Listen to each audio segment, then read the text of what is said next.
I have something here for you. Existe uma cena no primeiro filme de Star Wars, o episódio 4, lá de 77, que eu acho muito interessante pela forma como ela se encaixa na estrutura do filme. Olha só. Repara que quando o Obi-Wan entrega o sabre de luz pro Luke Skywalker, a narrativa do filme se volta totalmente para a apresentação da arma. O diálogo do Obi-Wan é usado para explicar a história do sabre. O Luke liga a lâmina para descobrir como ela funciona, junto com o público. E nenhuma trilha sonora é tocada para que os sons do sabre sejam ouvidos sem nenhuma interferência. Então o filme dedica todos os aspectos da cena para detalhar precisamente o que é essa nova arma que o protagonista está recebendo. Só que o curioso é que esse sabre aí, tão especial, não é usado nenhuma vez pelo Luke para enfrentar nenhum inimigo no filme. Nenhumzinho. Ele até rebate aqueles tiros do droid de treino. Mas a bolinha nem conta como inimigo, né? Calma aí também. Então, pensando nessa sequência, a gente se pergunta: por que o Star Wars original destaca tanto essa cena da apresentação do sabre se o Luke passa o filme todo sem usar ele para lutar? E acontece que a resposta está no fato da função principal do sabre em toda a saga de Star Wars ser a de um símbolo, que diferencia o Jedi e a filosofia deles dos outros personagens da história. Next time, try not to lose it. Yes, Master. This weapon is your life. E esse simbolismo do sabre foi construído com algumas referências bem interessantes. Então, já que eu tô com um aqui, vamos falar sobre Jedi e sabre de luz aqui no vídeo de hoje.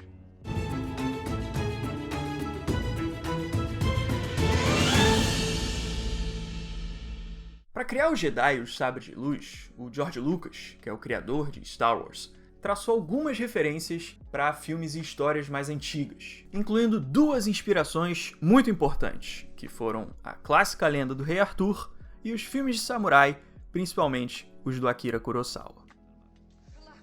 The whole premise of Star Wars was that it was a romantic fantasy in the great romantic traditions of mythology and King Arthur and the romantic side of fighting.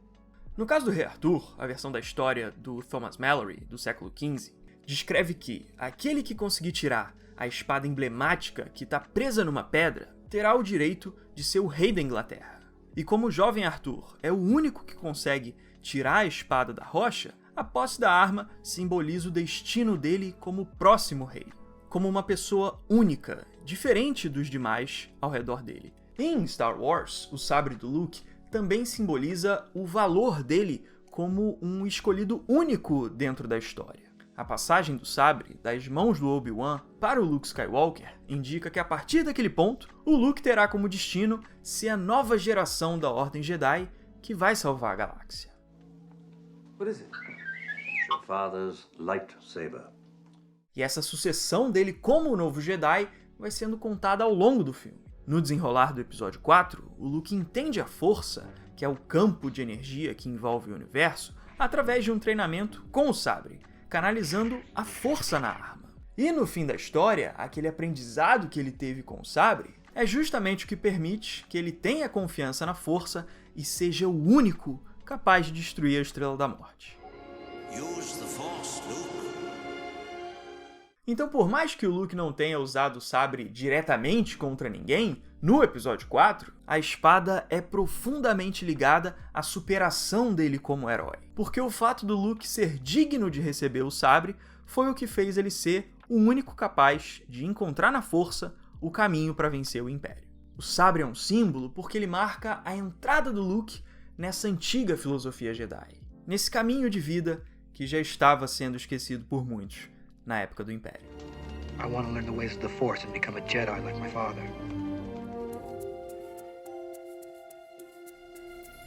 A outra referência que a gente citou no início do vídeo foram os filmes do Akira Kurosawa, que eu inclusive gosto muito e já comentei aqui no Ref, como vocês sabem. Então vamos entender melhor como é que eles inspiraram a saga Skywalker.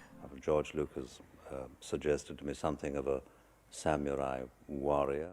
Vários filmes do Kurosawa exploram a forma como os samurais viviam e lutavam de acordo com um código de honra que envolvia disciplina física e mental.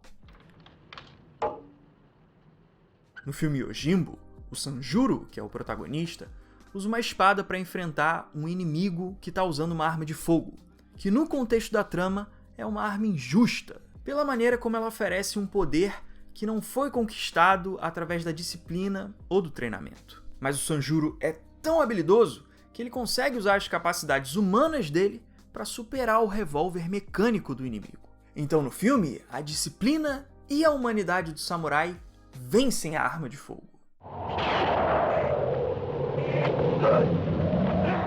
E como você aí é fã de Star Wars, que eu sei, você já deve ter pensado em como que essa influência aparece na saga do George Lucas.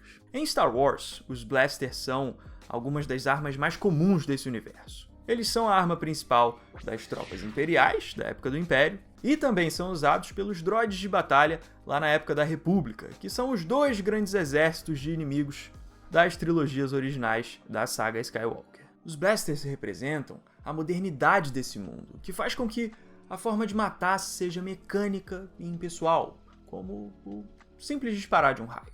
E como contraste a essa forma fria de matar dos blasters, os Jedi usam os sabres de luz, que funcionam como a defesa ideal contra os disparos de armas de raios desse mundo moderno. Enquanto os blasters são armas ofensivas, que podem matar de maneira fria, os sabres podem ser usados pelos Jedi para rebaterem tiros, que faz eles serem armamentos que têm o diferencial de serem defensivos contra os males da galáxia.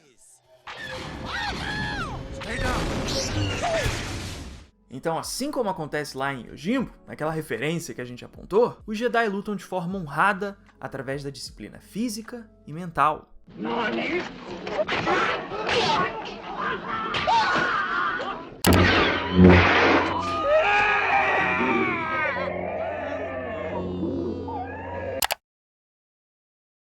Tem uma frase no episódio 5, Império Contra-Ataca, que eu vejo como um resumo perfeito do que é a filosofia Jedi, que é dita quando Yoda explica que um Jedi usa força para defesa e nunca para o ataque.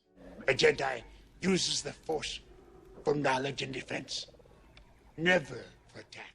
Como o sabre tem o potencial para ser uma arma defensiva na mão de um Jedi, ele representa perfeitamente essa filosofia de um grupo de guerreiros que são combatentes poderosos, mas que devem priorizar um caminho de harmonia acima de tudo.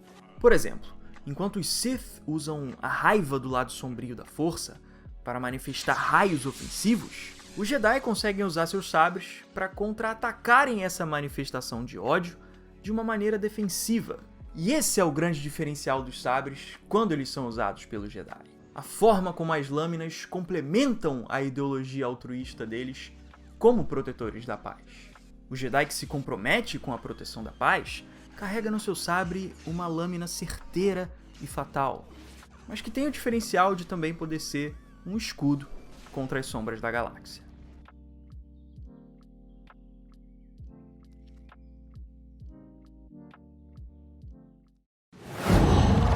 Qual